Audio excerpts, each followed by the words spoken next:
The National Weather Service in Peachtree City has issued a flash flood warning for north central Haralson County in northwestern Georgia, south central Polk County in northwestern Georgia until 3:15 a.m. Eastern Daylight Time Wednesday.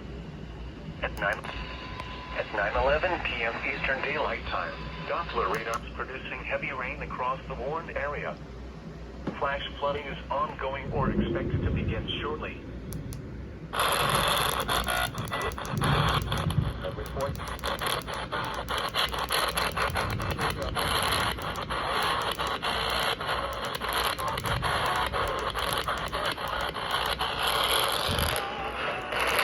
Weston. Some locations that will experience.